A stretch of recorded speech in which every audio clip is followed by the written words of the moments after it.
السلام علیکم ورحمۃ اللہ وبرکاتہ۔ آج انشاءاللہ جس موضوع کے اوپر میں بات کروں گی اس کا نام ہے استغفار، یعنی اللہ سبحانہ تعالیٰ سے اس کی بخشش طلب کرنا۔ تو سٹارٹ کرتے ہیں اللہ سبحانہ تعالیٰ کی حمد و ثنا اور دعا سے۔ نحمدہ و نصلی علی رسولہ الکریم، اما بعد فاعوذ باللہ من الشیطان الرجیم، بسم اللہ الرحمن الرحیم، رب اشرح لی صدری ویسر لی امری واحلل عقدۃ من لسانی یفقہوا قولی، رب زدنی علما، اللہم اخلص لی وجہک الکریم یا مقلب القلوب، اللہم ثبت قلبی علی دینک، آمین۔ فللہ الحمد رب السماوات ورب الارض رب العالمین، وَلَهُ الْكِبْرِيَاءُ فِي السَّمَاوَاتِ وَالْأَرْضِ وَهُوَ الْعَزِيزُ الْحَكِيمُ۔ بس اللہ سبحانہ تعالیٰ کے لیے ہی ساری تعریف ہے، جو آسمانوں کا رب ہے، جو زمین کا رب ہے اور تمام جہانوں کا رب ہے، اور اسی کے لیے آسمانوں اور زمین کی بڑھائی ہے، اور وہ نہایت زبردست اور بہت حکمت والا ہے۔ تو جیسے کہ میں نے بتایا کہ آج کا ہمارا موضوع انشاءاللہ استغفار ہوگا۔ تو استغفار پہ میں کیوں بات کروں گی؟ کیونکہ دیکھیں آج ایز اے ہیومن بینگ ہم کسی نہ کسی طرح ایک گناہوں کی دل میں پھنسے ہوئے ہیں، چاہے وہ چھوٹے گناہوں کی دلدل ہے یا بڑے گناہوں کی دلدل ہے۔ تو اس کا نقصان کیا ہے کہ جب دن رات ہمارے دلوں کے اوپر، چاہے وہ چھوٹے گناہ لگ رہے ہیں یا بڑے لگ رہے ہیں، وہ کہیں نہ کہیں زنگ آلود ہوتے جا رہے ہیں ہمارے دل۔ جب وہ زنگ آلود ہوتے جا رہے ہیں تو اب شیطان کیا اپنا کردار ادا کرتا ہے اس کے اندر؟ وہ انسان کو، اللہ سبحانہ تعالیٰ کے بندے کو اس سے مایوس کر دیتا ہے۔ وہ انسان کو اللہ سبحانہ تعالیٰ سے دور کر دیتا ہے، اس کو یہ کہہ کہ تم تو بہت گنہگار ہو، تم تو ایسے ہو، تم تو ویسے ہو۔ اس کے لیے اللہ سبحانہ تعالیٰ سے امیدوں کو ختم کر دیتا ہے۔ اور اٹس نیچرل، یہ سب کچھ ہوگا اور یہ سب کچھ ہو بھی رہا ہے، اور ہم سب کے ساتھ ہو رہا ہے، سیم سچویشن ہے، کیونکہ سب انسانوں کو اللہ سبحانہ تعالیٰ نے مٹی سے پیدا کیا۔ تو اس ٹاپک کو لانے کا مقصد یہی تھا کہ ہم سب اپنے دلوں میں اللہ سبحانہ تعالیٰ کی محبت کو پیدا کریں، اس سے امید رکھیں، اس سے مایوس نہ ہو۔ اور اب دیکھیں جیسے جیسے ہم لوگ ایک نئے سفر کا آغاز کر رہے ہیں انشاءاللہ، جیسے یہ قرآن کے سفر کا اور یہ اللہ سبحانہ تعالیٰ کی محبت کا سفر جب جیسے جیسے لے کے چل رہے ہیں، تو یاد رکھیں کوئی بھی چیز ہے نا، تو جیسے ہمارے دل ہیں، تو اس میں جب نئی چیز ڈالنی ہے تو پہلی چیز کو کلین کرنا ہمارے لیے بہت ضروری ہوتا ہے، چاہے تو وہ گناہوں کی دلدل ہے، چاہے تو وہ نا امیدی ہے، چاہے وہ اللہ سبحانہ تعالیٰ سے دوری ہے۔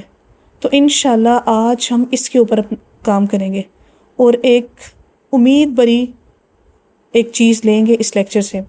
تو اب سب سے پہلے آپ نے دیکھنا ہے، ہم نے اپنے دلوں کا جائزہ لینا ہے کہ آج ہمارے دلوں میں کیا کیا چیز پائی جاتی ہے۔ کیا ایک بہت امید پائی جاتی ہے کہ اللہ تعالیٰ ہے نا ہمارے گناہوں کو معاف کرنے والا، جتنے بھی میں گناہ کر لوں، ٹھیک ہے؟ تو انشاءاللہ یہ ہماری مایوسیوں کو ختم کرے گا، یہ اللہ سبحانہ تعالیٰ اور ہمارے درمیان ایک اسٹرانگ کنیکشن بلڈ کرے گا یہ ٹاپک۔ لیکن اس کے لیے آپ نے اس کو پورا سننے کی کوشش کرنی ہے اور ساتھ ساتھ دل سے استغفار کرنا ہے، یا اللہ مجھے معاف کر دے میرے پیارے اللہ، ٹھیک ہے انشاءاللہ۔ چلے سٹارٹ کرتے ہیں۔ سب سے پہلے استغفار کا معنی دیکھتے ہیں۔ استغفار کا کیا معنی ہے؟ مغفرت طلب کرنا، جیسے میں نے آپ کو سٹارٹ میں بتایا، گناہوں کے شر سے بچنے کو کہتے ہیں، جیسے کہ قرآن مجید میں آتا ہے، اللہ سبحانہ تعالیٰ فرماتے ہیں اور اس کی اہمیت کو واضح کرتے ہیں۔ سورۃ المزمل آیت نمبر 20 میں آتا ہے، وَاسْتَغْفِرُ اللَّهَ إِنَّ اللَّهَ غَفُورٌ رَحِيمٌ، اور اللہ سبحانہ تعالیٰ سے بخشش طلب کرو، یقیناً اللہ سبحانہ تعالیٰ بہت بخشش کرنے والے ہیں، یعنی بہت مہربان ہے اپنے بندوں کے اوپر۔ کتنی پیاری صفات ہے نا اللہ سبحانہ تعالیٰ کی اس آیت کے اندر سورۃ المزمل میں، کہ ان اللہ غفور رحیم، اللہ بہت بخشش کرنے والا، بہت مہربان ہے۔ اس میں سب سے پہلے تو ہم دیکھتے ہیں کہ ہمارے نبی پاک صلی اللہ علیہ وآلہ وسلم کا معمول کیا ہوتا۔ ہمارے نبی پاک صلی اللہ علیہ وآلہ وسلم بھی ایک دن میں 70 سے 100 دفعہ استغفار کرتے تھے، اتنی دفعہ اللہ سبحانہ تعالیٰ سے بخشش طلب کرتے تھے، حالانکہ وہ تو گناہوں سے پاک تھے۔ تو دیکھیں ہمارے لیے بھی یہ حل بتایا گیا ہے کہ جب ہمارے دلوں کے اوپر پردہ آ جائے گناہوں کا، مایوسیوں کا پردہ آ جائے، تو ہمیں کیا کریں؟ استغفار کریں۔ اب ہمارے نبی پاک صلی اللہ علیہ وآلہ وسلم دن میں 70 سے 100 دفعہ کرتے تھے، اور وہ بالکل خطاؤں سے پاک تھے، اور ہم دیکھیں۔ تو انشاءاللہ اس کے اوپر کوشش کرنی ہے۔ اور ایک تو یہ نبی پاک صلی اللہ علیہ وسلم کی سنت ہوگی کہ وہ کرتے تھے ایز اے امہ ہمیں بھی انشاءاللہ اس کے اوپر کام کرنا ہے۔ اور یاد رکھیں استغفار زندگی کی تمام پریشانیوں کا حل ہے۔ جس نے زندگی بھر سکون لینا ہے وہ کیا کرے؟ وہ استغفار کرے۔ اور انشاءاللہ میں قرآن و حدیث کے ذریعے آپ کو بتاؤں گی استغفار کے فوائد اور اس کو نہ کرنے کے نقصانات کیا ہیں، وہ انشاءاللہ سب میں آج آپ کو بتاؤں گی۔ تو سب سے پہلے یہاں پہ میں نبی پاک صلی اللہ علیہ وسلم کی ایک حدیث سے اس کا آغاز کرتی ہوں۔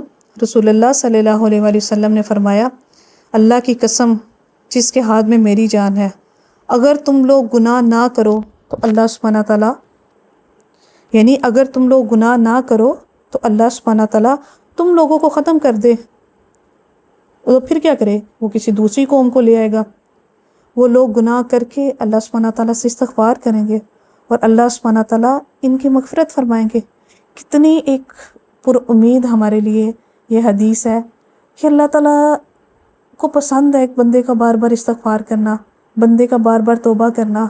میں نے آپ کو سٹارٹ میں بتایا نا کہ ہم بہت کمزوریوں کے ساتھ پیدا کیے گئے، ہم سے گناہ ہوں گے قدم قدم پہ، جیسے اگر ایک ایسا دائی دین بھی اس سے بھی گناہ ہوں گے۔ انسان پیدا ہی ایک نسیان سے کیا گیا، اور دیکھیں اللہ سبحانہ تعالیٰ اپنے بندوں پہ کتنا مہربان ہے، ان کو معاف کرنے والا ہے۔ اللہ سبحانہ تعالیٰ تو بہانے ڈھونڈتے ہیں کہ میں اپنے بندوں کو معاف کروں۔ اللہ سبحانہ تعالیٰ جانتے ہیں بندوں کے کمزور حالات کو، بندوں کے کمزور اعمال کو۔ اللہ سبحانہ تعالیٰ نے جب بندوں کو پیدا کیا تو ان کی طبیعت اور مزاج کو بھی اچھی طرح جانتا ہے، اور وہ بہت زیادہ اللہ تعالیٰ جانتے ہیں کہ انسان بہت زیادہ غلطیاں کریں گے، اس کی عبادات سے اعراض بھی کریں گے۔ وہ بندوں کے علم اور عمل کی کمی کو بھی جانتا ہے۔ اس لیے تو اتنی بڑی نعمت اللہ تعالیٰ نے دی ہمیں، استغفار کی نعمت، کہ مرتے دم تک استغفار کرو۔ اگر تم 100 سال کے ہو، 100 سال سے بھی زیادہ ہو، اور پوری زندگی گناہوں میں تم نے اپنی ختم کر دیا، اور اینڈ پہ اگر تم استغفار کرتے ہو موت سے پہلے، تو اللہ سبحانہ تعالیٰ ایسی بخشش کریں گے جیسے تم نے کوئی گناہ کیا ہی نہیں ہے کوئی اور اتنی محبت کرنے والا۔ تو اب دیکھیں نا، آج کی جو مایوسیوں کی وجہ ہے، ہم لوگ سوچتے ہیں کہ کیا میرے اللہ سبحانہ تعالیٰ میرے گناہوں کو معاف کریں گے؟ آتے ہیں نا ذہن میں بار بار سوال، کتنے گناہ ہیں، کیسے معاف کریں گے؟ چلو چھوڑو، آخرت کس نے دیکھی ہے، زندگی گزارو گناہوں میں، اس کی دلدل میں، اب عذاب تو جو ہونا ہے، جو سزا تو ملنی ہے وہ تو ملنی ہے۔ نہیں، ایک مومن تو ایسا نہیں ہوتا، ایک مومن تو پر امید ہوتا ہے اللہ سبحانہ تعالیٰ سے، گناہ کر کے بھی امید ہوتی ہے کہ میرا اللہ ہے نا بخشش کرنے والا۔ اس میں دیکھیں کہ انسان سمجھتا ہے کہ شاید ممکن ہے کہ تم کہو کہ میں توبہ کرنا چاہتا ہوں، لیکن میرے گناہ بہت زیادہ ہے، میں نے ہر طرح کے برے کام کیے ہیں۔ تو اب کیا ہوتا ہے، اب انسان کو لگتا ہے کہ میرے سے تو اتنے گناہ ہو چکے ہیں، اب تو میری بخشش نہیں ہے، تو چلو کوئی نہیں، جتنے گناہ کر لیں کر لو، کیونکہ آگے تو ہے ہی میرے لیے عذاب ہے۔ تو دیکھیں کس ذات سے ہمارا واسطہ ہے، کس اللہ سبحانہ تعالیٰ کے ساتھ اتنی وہ امید دلا رہے ہیں ہمیں۔ انشاءاللہ میں ایک حدیث سے بھی اس کو واضح کرتی ہوں۔ تو آج کل کی جو پریشانیوں کی سب سے بڑی وجہ وہ یہی ہے کہ ہمارے دل میں ایک مایوسی سی ہوتی ہے کہ اللہ تعالیٰ ہمارے گناہوں کو معاف نہیں کریں گے۔ تو انشاءاللہ اس مایوسی سے ہم نے نکلنے کی کوشش کرنی ہے، کہیں بلکہ دل کو سمجھائیں، شیطان کو بولیں، کانوں کو سنائیں کہ اللہ ہے نا میرا معاف کرنے والا۔ ہم انسان ہیں، خطا کار ہیں، غلطیوں کے پتلے ہیں، کمزوریوں کے ساتھ ہم لوگ پیدا کیے گئے ہیں۔ تو اب کیا ہوتا ہے، وہ گناہوں کا بوجھ جب ہم لوگ لے کے چل رہے ہوتے ہیں زندگی میں، تو اس کے بہت سے نقصانات ہوتے ہیں۔ اب گھروں میں ڈپریشن، پریشانیاں، برکتوں کا اٹھ جانا، یہ ساری وجوہات بنتی ہے۔ لڑکیاں اپنے گھروں میں جا کے اگلے گھروں میں خوش نہیں رہتی، کیونکہ وہ دل کو صاف کرنے کی ہم لوگ کوشش نہیں نہ کرتے، کیونکہ ایک نیکی دوسری نیکی کا رستہ کھولتی ہے، ایک برائی دوسری برائی کا رستہ کھولتی ہے۔ جب انسان برائی کرتا ہے اور وہ جو ڈاٹ لگتا ہے دل کے اوپر، یہ حدیث کے مطابق ہے، حدیث کا مفہوم یہ ہے کہ جب انسان گناہ کرتا ہے ایک سپاٹ دبا لگتا ہے، اگر اس کو صاف کرنے کی کوشش نہیں کرتا تو برائیوں کے دروازے کھل جاتے ہیں، اور وہ دن بدن اس میں اضافہ کرتا چلا جاتا ہے، یہاں تک کہ انسان کا دل سنگلود ہو جاتا ہے۔ پھر اس بوجھ کے ساتھ جینا بہت مشکل لگ رہا ہوتا ہے ہمیں، پھر کوئی ہم اس نعمت کو نہیں انجوائے کر رہے ہوتے، کہ ایک روحانی قلبی سکون کو نہیں انجوائے کر رہے ہوتے۔ تو ایسی ایک نیکی بھی دوسری نیکیوں کا رستہ کھولتی ہے۔ تو انشاءاللہ ہم نے کوشش کرنی ہے کہ جب برائی کا کوئی ڈاٹ لگے، غلطی ہو، چغلی، کچھ بھی ہو، اللہ معاف کر دینا۔ بلکہ اس میں میں آپ کو واقعہ بھی سناتی ہوں کہ ایک چھوٹی سی عمر کا ایک لڑکا تھا، تو اس سے بہت گناہ ہوتے تھے، یعنی وہ کیا کرتا، چوری کرتا تھا، اللہ سبحانہ تعالیٰ کی نافرمانی کرتا تھا، یعنی ہر طرح کے وہ گناہ کے کام کرتا تھا۔ تو اب اس کے دل میں ایک دفعہ ندامت ہوئی کہ یہ چیز میں کیا کر رہا ہوں، کیا زندگی گزار رہا ہوں میں تو ایک ذرا سے احساس نے اسے استغفار پہ مجبور کیا. استغفار وہ اندر کا احساس تھا. باہر کے جتنا مرضی احساس دوسروں کو دلاتے رہنا، جب تک اندر کا احساس ہمارا نہیں جاگے گا ہم اس طرح سے نہیں چیزوں کو دیکھ پائیں گے. تو جب اس نے استغفار کیا تو اس کا استغفار کا کیا فائدہ؟ اللہ سبحانہ تعالیٰ نے نہ کہ صرف اس کے گناہوں کی بخشش کی بلکہ بہت ساری نیکیوں کے اس کے لیے دروازے کھول دیے، کیونکہ گناہ ہمارے نیکیوں کے راستے میں رکاوٹ بن رہے ہوتے ہیں. پھر وہ تہجد گزار ہوا، وہ نماز پڑھتا، قرآن پڑھتا، بالکل استغفار سے اس کی زندگی بدل چکی تھی. تو انشاءاللہ ہمارے پاس بھی وقت ہے، پتہ نہیں کب کس ٹائم اس دنیا سے چلے جائیں، ابھی وقت ہے. جتنے گناہ ہو چکے ہیں، جتنے بھی، اللہ تعالیٰ سے معافی مانگ لیں. بلکہ ایک بہت ہی خوبصورت حدیث ہے، حدیث قدسی میں آتا ہے، حدیث ہے مفہوم کا. اللہ سبحانہ تعالیٰ اپنے بندوں سے شکوہ کرتے ہیں. کیا شکوہ کرتے ہیں؟ اے ابن آدم، تو نے مجھ سے دعا ہی نہیں کی اور نہ ہی امید رکھی، ورنہ میں تو تیرے جتنے بھی گناہ ہوتے ہیں سب معاف کر دیتا، مجھے تو فرق ہی نہ پڑتا. اے آدم کی اولاد، اگر تیرے گناہ آسمان کی چھت پر بھی لگ جائیں اور تو ایک دفعہ کہے، ایک دفعہ توبہ کرے دل سے، تو میں تجھے ایسے معاف کرتا کہ میری شان میں کوئی فرق ہی نہ پڑتا. تو دیکھیں کتنی خوبصورت حدیث ہے اور کتنی ہمارے لیے امید دلانے والی حدیث ہے. اللہ شکوہ کرتے ہیں کہ میرے بندے نے میرے سے دعا ہی نہیں کی. تو انشاءاللہ اس کو ہم نے اپنے سامنے رکھ کے کبھی اپنے اللہ تعالیٰ سے مایوس نہیں ہونا. اب دیکھیں صبح اٹھتے ہیں اور سوتے ہیں کہ اللہ تعالیٰ قدم قدم پہ گناہ ہوتے ہیں، کبھی سوچو کے گناہ ہو رہے ہوتے ہیں، کبھی چلتے پھرتے ہمارے اعضاء سے گناہ ہو رہے ہوتے ہیں. مطلب ہر ٹائم یہی ڈر لگا رہتا ہے یہ اللہ احسان ہو جائے، یہ بھی گناہ ہو رہا ہے. نہیں پاتی، اللہ تعالیٰ آپ ہے نا، ارادہ تو نہیں کریں، اللہ سبحانہ تعالیٰ آپ ہے نا معاف کرنے والے، اور اللہ تعالیٰ معاف کرتے بھی ہیں بے شک. اس جیسے حدیث سے واضح ہوتا ہے. اور ایک بہت ہی خوبصورت آیت کا حوالہ بھی دوں گی میں انشاءاللہ. سورہ زمر پارہ نمبر ہے 23 اور آیت نمبر ہے 53 اور 54. پارہ سوری 24 ہے. تو آیت کیا ہے؟ قال اللہ تعالی، اللہ سبحانہ تعالیٰ فرماتے ہیں، نبی پاک صلی اللہ علیہ وسلم سے فرما کے کہہ رہے ہیں کہ میرے بندوں سے کہو، جیسے ہم کسی کو کہتے ہیں کہ چلو اس کو کہہ دو ایسے. تو اللہ سبحانہ تعالیٰ فرماتے ہیں قل یا عبادی الذین اسرفوا، کہہ دیجئے اے میرے بندے، اتنے گناہ گار بندوں کو بھی کہہ رہے اے میرے بندو، اسرفوا جنہوں نے زیادتی کی ہے، جو حد سے بڑھ گئے، علی انفسہم اپنے ہی نفسوں پر، یعنی جنہوں نے اپنے نفسوں کے اوپر زیادتی کی ہے، اتنے گناہ کر لیے اور انہوں نے زیادتی کی کہ کس پہ کی؟ اپنے نفسوں پر. کیونکہ جب کوئی انسان گناہ کرتا ہے، کسی کے ساتھ برا کرتا ہے، تو وہ ظاہر تو ہو رہا ہوتا ہے لیکن وہ انسان اپنے ہی نفس کے لیے سب کچھ اکٹھا کر رہا ہوتا ہے. لا تقنطوا، اب خوشخبری کیا ہے؟ اتنا کچھ تم نے کر لی، اتنے گناہ، پوری زندگی گناہوں میں گزار لی. لا تقنطوا، نہ تم مایوس ہونا، من رحمت اللہ، اللہ سبحانہ تعالیٰ کی رحمت سے. اللہ تعالیٰ کی رحمت سے تم کیا نہ ہونا؟ مایوس نہ ہونا، کیونکہ مایوسی کفر ہے، وہ شیطان کی طرف سے ہے. ایک تو گناہ، اوپر سے مایوسی، پردے پہ، پردہ دل پہ. اس کے بعد اللہ تعالیٰ کیا فرماتے ہیں؟ ان اللہ، بے شک اللہ تعالیٰ، یغفر الذنوب جمیعا، بے شک وہ بخشش کرنے والا ہے تمہارے تمام گناہوں کی. یعنی سب کے سب، اس کا بھی ذکر آیا، جمیعہ کا لفظ اللہ تعالیٰ استعمال کرتے ہیں کہ جو تم نے چھوٹے بڑے کیے ہیں، زنا ہو گیا ہے، چوری، قتل، جو بھی کیا ہے، تم اللہ تعالیٰ کے آگے معافی مانگو، استغفار کرو. تو اللہ تعالیٰ کیا ہے؟ ان اللہ یغفر الذنوب جمیعا، اللہ سبحانہ تعالیٰ سارے گناہوں کی بخشش کر دیں گے. اس کے بعد مزید اور صفات اللہ سبحانہ تعالیٰ کی، انہ، بے شک وہ، هو الغفور الرحیم، وہ بہت بخشش کرنے والا مہربان ہے. وہ صرف بخشش نہیں کرے گا، وہ مہربانی بھی کرے گا. اور اب مہربانی بہت سی صورتوں میں ہو سکتی ہے. اس انسان کے لیے اللہ سبحانہ تعالیٰ نیکیوں کے راستے کھول سکتے ہیں، اس کی عمر میں اضافہ، یعنی بہت ساری چیزیں آ سکتی ہیں مہربانی میں. جو بھی انسان، جیسے کوئی انسان دوسرے کے اوپر مہربانی کرتا ہے تو وہ کسی قسم بھی ہو سکتی ہے نا. تو ایسے ہی اللہ سبحانہ تعالیٰ نہ صرف بخشش کریں گے بلکہ وہ مہربان بھی ہوں گے.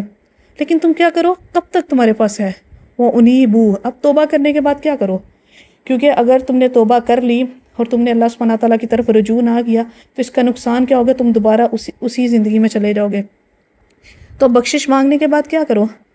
وَأَنِيبُوا، اور رجوع کرو، اِلَىٰ رَبِّكُمْ، طرف اپنے رب کے، وَأَسْلِمُوا، اور فرما بردار ہو جاؤ، لہو، اس کے لیے، مِن قَبْلِ، اس سے پہلے، أَن يَأْتِيَكُمُ الْعَذَابُ، کہ آ جائے تمہارے پاس عذاب، ثُمَّ لَا تُنصَرُونَ، پھر تم نہ مدد کیے جاؤ گے.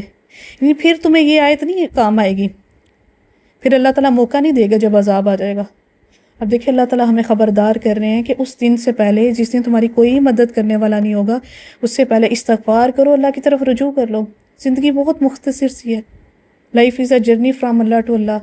زندگی سفر اللہ سے لے کے اللہ کی طرف جانے کا ہی ہے، تو کیوں اس کے اندر ہم لوگ دیر کریں؟ تو کتنی خوبصورت آیت ہے کہ تم نے جتنے گناہ کر لیے، یہ اللہ سبحانہ تعالیٰ کا کلام ہے، جتنے گناہ کر لیے معافی مانگ لو۔ تو اس لیکچر کو سننے کے ساتھ ساتھ جتنے گناہ مایوس ہو چکے ہیں، جتنے ماں باپ کی نافرمانیاں کی ہیں، جو بھی کیا، اللہ تعالیٰ سے سچے دل سے معافی مانگے۔ گانے سنے ہیں، فلمیں دیکھتے ہیں، ڈرامے دیکھتے ہیں، یعنی بہت زیادہ ایک گناہوں کی دلدل میں ہے، لیکن اب سب کے لیے ایک ہوپ ہے، یہ آیت بھی، یہ حدیث بھی، اللہ معاف کر دے۔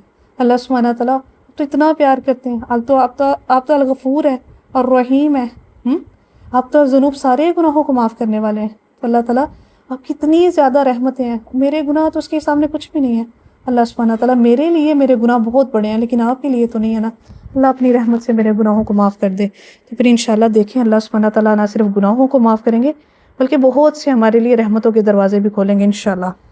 بلکہ اکثر آپ سب نے بھی یہ مثال سنی ہوگی کہ جیسے ایک آدمی نے 99 قتل کیے تھے، اور اس نے ارادہ کیا استغفار کرنے کا کہ چھوڑو کیا تم زندگی گزار رہے ہو، اور وہ کسی کے پاس گیا، تو جب اس کے ضمیر نے اس کو ملامت کیا، تو کیونکہ یہ جو ضمیر کا ملامت کرنا ہے نا، یہ نعمت خداوندی ہے، یہ اللہ سبحانہ تعالیٰ کی طرف سے بہت بڑی نعمت ہے۔ اس کو روکا نہ کرے کرے، اس کو ندامت میں ڈلنے دیا کرے، کیونکہ قیامت والے دن ایک نفس لوامہ دیا جائے گا، جس کو دنیا میں نفس لوامہ یعنی ملامت کرنے والا نفس نہیں ملا، اور وہ اپنے آپ کو ملامت نہیں کرتا گناہوں میں، تو اس کو قیامت والے دن ملے گا۔ اس دن ملامت کرے گا جس دن کوئی فائدہ نہیں ہوگا۔ تو اللہ سے نفس لوامہ مانگے کہ اللہ مجھے ایسا نفس دے جو مجھے ملامت کرے میرے گناہوں پہ۔ لوگ جو کرتے ہیں، لوگوں سے پہلے اللہ میرا نفس ملامت کرے اور میں خود کو صحیح کرتا چلا جاؤں، ٹھیک ہے؟ تو جب اس نے ارادہ کیا کہ چلو اللہ تعالیٰ سے بخشش طلب کرتے ہیں، اور جب وہ کسی انسان کے پاس گیا، کسی آدمی کے پاس گیا کہ اللہ تعالیٰ مجھے معاف کر دیں گے، تو اس نے مایوس کیا، اس نے اس کو بھی قتل کر دیا۔ جب وہ کسی اور کے پاس گیا کہ چلو کسی اور نے پتہ بتایا کہ تم ادھر جاؤ، اس بستی میں جاؤ، تو وہاں پہ جا کے تمہیں یہ ملے گا اور وہ تمہیں بتائے گا، تو جاتے ہی راستے میں اس کی ڈیتھ ہو چکی تھی، موت کا فرشتہ آیا، اس کو لیا۔ اب اللہ تعالیٰ نے کیا کہا، ابھی دیکھیں اس نے پوری استغفار جا کے کیا بھی نہیں اس کو، اب دیکھیں چند لمحے تھے اس کے پاس، اب جنت کے فرشتے بھی آ گئے ہیں، جہنم کے بھی آ گئے ہیں۔ تو اللہ سبحانہ تعالیٰ نے فرمایا اگر یہ جس بستی کی طرف جا رہا تھا اور وہاں پہ نیک لوگ رہتے ہیں، اگر تو اس کی فاصلہ ادھر سے کم ہے تو یہ پھر جنتی ہے، لیکن اگر یہ ابھی اپنی اسی سائڈ پہ زیادہ تھا تو پھر یہ کیا ہے، جہنمی ہے، پھر اس کو جہنم کے فرشتے لے کے جائیں گے۔ تو سبحان اللہ، کیا سبحان اللہ، اللہ سبحانہ تعالیٰ کی محبت ہے۔ اللہ تعالیٰ نے زمین سمیٹ دی، اور کیا ہوا، پھر جنت کے فرشتے اس آدمی کو لے کے گئے 99 قتل کر کے۔ اور آج ہم لوگ کوئی معافی مانگنے کا کرتا ہے، اتنے گناہ کر کے اتنی وہ زندگی گناہوں سے نکلتا ہے، تو ہم کیا کہتے ہیں، ساری زندگی گناہوں میں۔ وہ کیا ایک محاورہ ہم نے پکڑا ہوا ہے کہ بلی سو چوہے کھا کے حج کو چلی۔ تو اللہ کے پاس ہی تو جانا ہے، تو اللہ کے پاس نہیں جانا تو کہاں جانا ہے؟ تو یاد رکھیں گناہ ایک تنگ زیرہ کی طرح ہے، جتنے گناہ زیادہ ہوتے رہیں گے اتنی زیرہ تنگ ہوگی، اتنا دم گھٹتا چلا جائے گا۔ تو جتنی ہم لوگ نیکیاں کرتے چلے جائیں گے گناہ کے بعد، تو وہ زیرہ کھلتی چلی جائے گی، ورنہ وہ گناہوں کی زیرہ ہمیں اندر ہی اندر ختم کرتی جائے گی۔ تو اللہ سبحانہ تعالیٰ نے ہمیں ضائع ہونے کے لیے تھوڑی بنایا ہے، اللہ سبحانہ تعالیٰ نے تو ہمیں عبادات کے لیے بنایا ہے، استغفار اور عاجزی کے لیے بنایا ہے کہ میرے بندے جائیں دنیا میں استغفار کریں، عاجزی کے ساتھ رہیں۔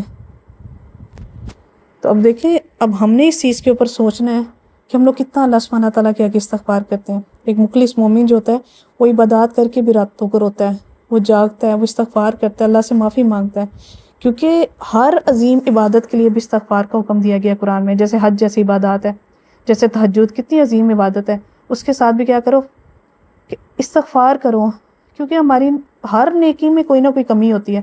نماز پڑھتے ہیں، قرآن پڑھتے ہیں، روزہ رکھتے ہیں، وہ کمیوں سے بری ہوتی ہیں، کوئی پرفیکٹ ہماری نیکی نہیں ہوتی۔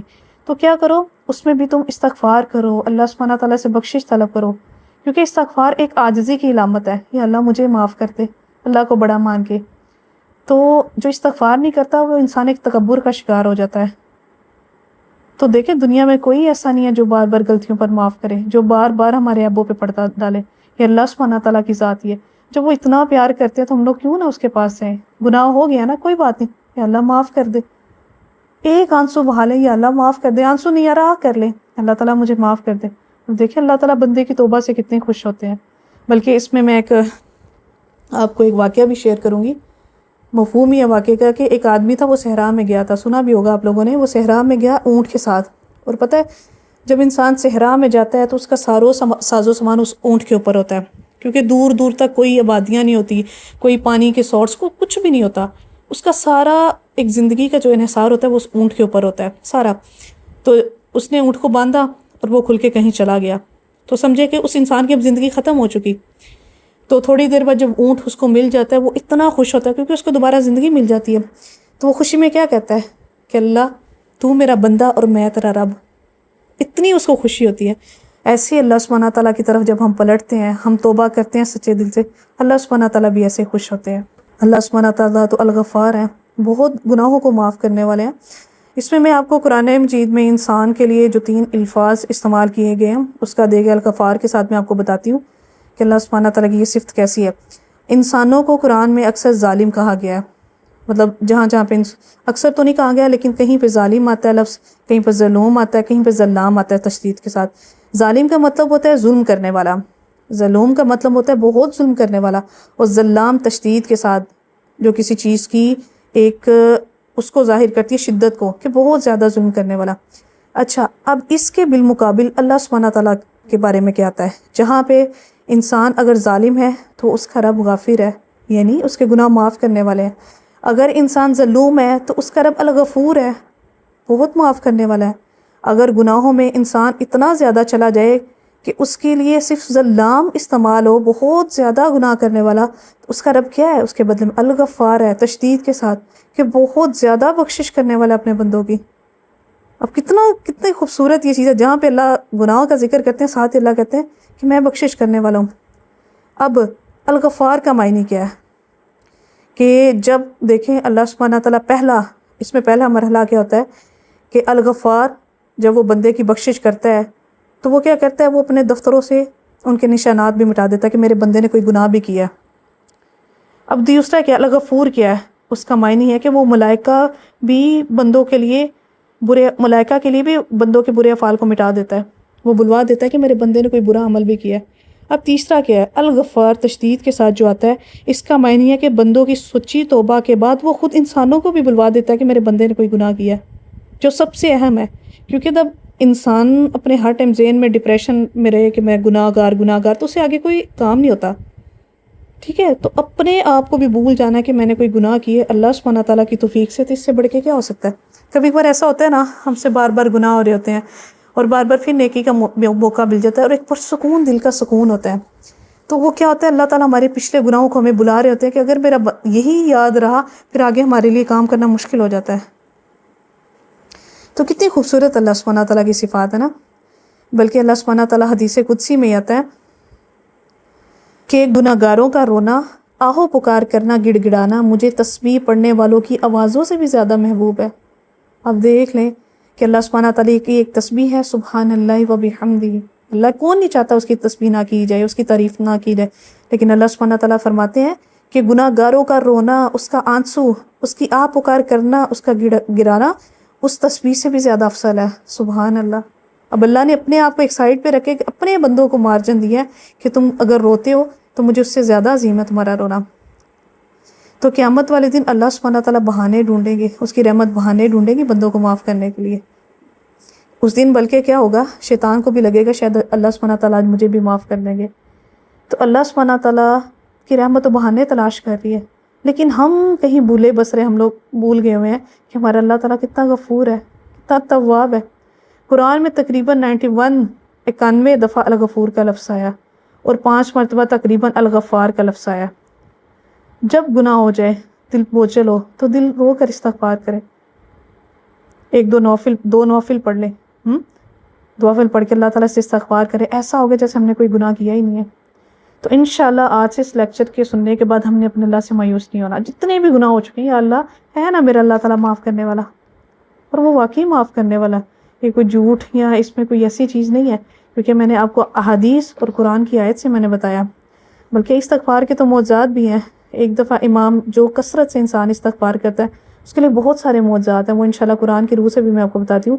ایک دفعہ امام احمد بن حنبل ایک دفعہ کسی مسجد میں جا رہے تھے اور رات ہو چکی، تو انہوں نے بولا کہ مسجد والے سے بولا کہ تم مجھے اسی مسجد میں رات نہ گزارنے دو. تو مسجد والے آدمی نے کہا کہ نہیں، ہم نے تالا لگانا ہے، آپ کہیں اور رات گزارنے کے لیے چلے جائیں.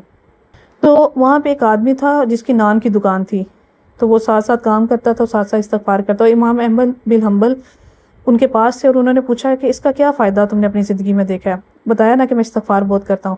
تو اس نے بولا کہ میں نے زندگی میں اتنی نعمتیں دیکھی اس استغفار کی وجہ سے کہ میرے لیے سنبھالنا مشکل ہو چکا ہے.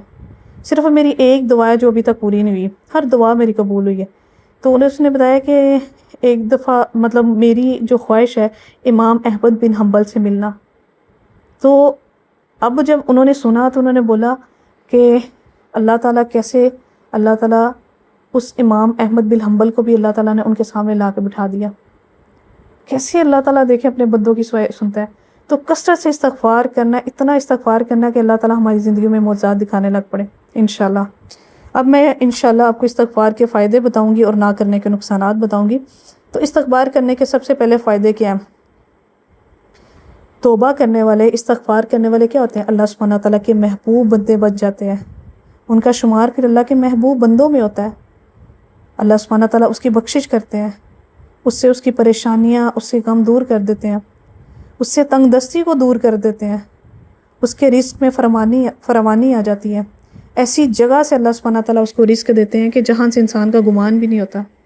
بلکہ اس میں حدیث ہے، نبی پاک صلی اللہ علیہ وسلم نے فرمایا، مفہوم ہے حدیث کا، جو استغفار کو لازم پکڑ لیتا ہے تو اللہ سبحانہ تعالیٰ اس کے لیے ہر غم کا راستہ نکال دیتے ہیں. تو آج کون ہے جس کی زندگی میں غم نہیں ہے؟ کوئی بھی ایسا انسان نہیں ہے جس کی زندگی میں غم نہیں ہے. کوئی نہ کوئی، کیونکہ انسان کمزوریوں کے ساتھ پیدا کیا گیا. تو اب کیا ہے، دوسروں کو غم بتانے کی بجائے، دوسروں کے آگے رونے کی بجائے کیا کریں؟ استغفار کریں. ہر تنگی سے نکال کر کشادگی کی طرف لے جائے گا یہ استغفار. بلکہ ایک واقعہ کہ نبی پاک صلی اللہ علیہ وسلم کے پاس ایک آدمی آیا، تو انہوں نے کافی مسئلے آیا، اپنا مسئلہ بتایا. تو انہوں نے کہا کہ نبی پاک صلی اللہ علیہ وسلم نے فرمایا کہ استغفار کرو. اسی طرح اور بھی بہت سے مسائل آئے، ان سب کا حل اللہ سبحانہ تعالیٰ نے، نبی پاک صلی اللہ علیہ وسلم نے استغفار فرمایا کہ تم کیا کرو؟ استغفار کرو. ایک اور واقعہ ہے کہ ایک صحابہ اور صحابیاں تھیں، وہ آپ صلی اللہ علیہ وسلم کے پاس گئے. تو انہوں نے کہا کہ ہمارا بیٹا ہے اور وہ دشمن کی گرفت میں ہے اور وہ مضبوط زنجیروں کے اندر جکڑا ہوا ہے، تو اس کا حل بتائیں کہ ہم کیسے اس کو چھڑائیں. تو آپ صلی اللہ علیہ وسلم نے فرمایا تم جاؤ گھر اور تم کیا کرو؟ استغفار کو لازم پکڑو، استغفار کرو. تو انہوں نے اتنا استغفار کیا شدت سے کہ ان کے بیٹے کی اچانک بیڑیاں کھل گئی، ٹوٹ گئی نا وہ.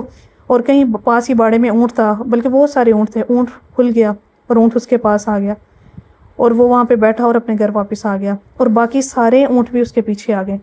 اور نبی پاک صلی اللہ علیہ وسلم سے جب انہوں نے پوچھا باقی اونٹ ہوگا، تو آپ صلی اللہ علیہ وسلم نے فرمایا یہ وہ رزق ہے جو اللہ تعالیٰ نے تمہارے لیے بھیجا ہے. نہ کہ بیٹا ملا، بلکہ اللہ نے اتنا رزق بھی ان کو بھیجا. تو اب یہ دیکھیں نا کہ یہ سب کچھ کس کی وجہ سے ہے؟ استغفار کی وجہ سے. اور ایک میں آپ کو بتاتی ہوں کہ سورہ نوح پارہ نمبر 29 میں آتا ہے، آیت نمبر 9 سے لے کے 12 تک. تو اللہ سبحانہ تعالیٰ کیا فرماتے ہیں؟ فَقُلْ تُسْتَغْفِرُوا رَبَّكُمْ، تو کہیے استغفار کیجئے ربکم، اپنے رب سے. اس کا کیا فائدہ ہوگا؟ سب سے پہلے انہ کان غفارا، بے شک وہ بہت بخشش کرنے والا ہے، وہ بخشے گا. اب مزید فائدے کیا استغفار کے بتائے؟ یرسل السماء علیکم مدرارا ویمددکم باموال وبنین ویجعل لکم جنات ویجعل لکم انہارا. اس میں دیکھیں اللہ سبحانہ تعالیٰ خود قرآن میں فرما رہے ہیں کہ اگر تم استغفار کرو گے، یہ حضرت نوح علیہ السلام اپنی قوم کو تبلیغ کر رہے تھے کہ اگر تم کرو گے تو اللہ تعالیٰ کن کن نعمتوں کی تمہارے اوپر بارش کریں گے صرف ایک استغفار کی وجہ سے. کیا کریں گے؟ وہ تمہارے اوپر آسمانوں سے بارش برسائیں گے، وہ تمہاری مدد کریں گے ساتھ بیٹوں گے. آج اولادوں کے لیے ہم پریشان ہو رہے ہوتے ہیں، کبھی کوئی وظائف کر، کبھی کچھ کر. اللہ سبحانہ تعالیٰ مال دیں گے، بیٹے دیں گے، وہ بغات دیں گے، وہ ہمارے لیے نہریں جاری کریں گے. اور ضروری نہیں یہ سب کچھ جنت میں جا کے ملے گا، انشاءاللہ اللہ سبحانہ تعالیٰ دنیا میں بھی ان چیزوں سے نوازیں گے، نعمتوں سے. تو دیکھیں کس قدر فائدہ ہے نا ایک استغفار کی وجہ سے. تو انشاءاللہ اپنی زندگی میں زیادہ سے زیادہ ہم لوگوں نے استغفار کو لے کے آنا ہے. اب اس کے کچھ نقصانات بتاتی ہوں کہ گناہ، اس کے استغفار نہ کرنے کے نقصان، یا دل پہ اگر زنگ لگ جائے گناہوں کا، تو اگر گناہ نہیں ہم لوگ ختم کرنے کی کوشش کریں گے یا استغفار نہیں کریں گے تو اس سے نقصانات کیا ہوتے ہیں؟ سب سے پہلے تو انسان کو علم سے محرومی ہو جاتی ہے، یعنی حافظہ کمزور ہو جاتا ہے. سپوز کرے کہ اگر کسی نے قرآن حفظ کیا ہوا ہے تو وہ کیا کرے گا؟ وہ بھولنے لگے گا، اس کو بھول جائے گا. کیونکہ دیکھیں علم جو ہے وہ نور ہے، اور جو گناہگار ہوتا ہے اس کے دل میں علم کا نور نہیں داخل ہوتا. ٹھیک ہے، اس کے بعد رزق کا چھن جانا، رزق چھن جاتا ہے. اب ہم کہیں کہ ہم لوگ اتنے اتنے گناہ کر رہے ہیں اور اتنے اتنے عالیشان بنگلے بنا رہے ہیں، لاکھوں خربوں کما رہے ہیں، تو کیسے رزق چھنتا ہے؟ کہ ایک انسان کو حلال طریقے سے رزق ملنے والا ہوتا ہے، لیکن وہ کیا ہوتا ہے؟ وہ مائل ہو جاتا ہے حرام کی طرف، تو کیا ہو جاتا ہے، حلال رزق کی اسے توفیق چھن جاتی ہے، اس کے بعد وقت سے برکت اٹھ جاتی ہے، اس کے دل کا سکون چلا جاتا ہے۔ گھنٹوں وقت ہوتا ہے موبائلوں پہ چلا رہا ہوتا ہے انسان، ادھر ضائع کر ادھر، اسے پتہ ہی نہیں چلتا کہ وقت کتنا قیمتی ہے، ذہنی سکون ختم ہو جاتا ہے، ہر وقت غم، پریشانی، خوف، مال جانے کا خوف۔ اس کے بعد اللہ سبحانہ تعالیٰ اور بندے میں لا تعلقی قائم ہو جاتی ہے، وہ فرشتوں کی رحمت سے دور ہو جاتا ہے۔ تو اب دیکھیں کتنے نقصانات ہیں، اس کے اندر مایوسی مایوسی چھا جاتی ہے، اگر کوئی آزمائش آتی ہے تو وہ کیا ہوتا ہے، اپنے اللہ سبحانہ تعالیٰ سے مایوس ہو جاتا ہے، اس کے لیے آسان کام بھی مشکل ہو جاتے ہیں، ایک کام ہے اس کا ہونے والا ہوتا ہے لیکن کیا ہوتا ہے، مشکل آ جاتی ہیں اس کے درمیان، اس کے لیے مزید برائیوں کے دروازے کھل جاتے ہیں، اس کو اپنی غلطی لگے گی نہیں، کیونکہ ایک عاجز انسان ہوتا ہے نا، اس سے ذرا سی غلطی ہو نا وہ فوری جھک جاتا ہے کہ اللہ تعالیٰ مجھے معاف کر دے، میرے سے غلطی ہوئی ہے۔ اور جو اپنی غلطیوں کو نہیں پہچانتا، نہیں استغفار کرتا، تو اس کو لگتا ہے میں ٹھیک اور ساری دنیا کیا ہے، غلط، جس سے وہ کیا ہوتا ہے، تکبر کا شکار ہو جاتا ہے، اور تکبر اللہ سبحانہ تعالیٰ کی نظر میں بہت ناپسندیدہ ہے۔ اور اس کے بارے میں آتا ہے حدیث میں کہ جو تکبر کرتا ہے دنیا میں، قیامت والے دن وہ چیونٹیوں کی شکل میں اٹھایا جائے گا قبروں سے، اور دیکھیں چیونٹیاں پاؤں تھلے رونتے ہیں نا، اس دن تکبر کرنے والے بھی روندے جائیں گے پاؤں کے نیچے، اللہم لا تجعلنا من المتکبرین، کہ اللہ سبحانہ تعالیٰ ہمیں تکبر کرنے والے لوگوں میں شامل نہ کرے۔ تو آج کا یہ جو موضوع تھا، کوشش کریں کہ اس کے بعد زیادہ سے زیادہ ہم لوگوں نے زندگی میں استغفار کو لے کے آنا ہے، زیادہ سے زیادہ اللہ سبحانہ تعالیٰ سے معافی مانگنی ہے، زیادہ سے زیادہ اپنے اندر عاجزی لے کے آنی ہے انشاءاللہ۔ تو اللہ سبحانہ تعالیٰ ہمیں ایسے دل عطا کرے جو زیادہ سے زیادہ عاجز ہو، جو زیادہ سے زیادہ اللہ سبحانہ تعالیٰ کی طرف مائل ہو۔ اللہ تعالیٰ ہمیں سچا پکا مسلمان بنائے، ایسا مسلمان بنائے جس کو ہر کوئی پسند کرے، جو اللہ سبحانہ تعالیٰ کی نظر میں پسندیدہ ہو۔ آمین۔ سبحانک اللہم و بحمدک، اشہد ان لا الہ الا انت، استغفرک و اتوب الیک۔ السلام علیکم ورحمۃ اللہ وبرکاتہ۔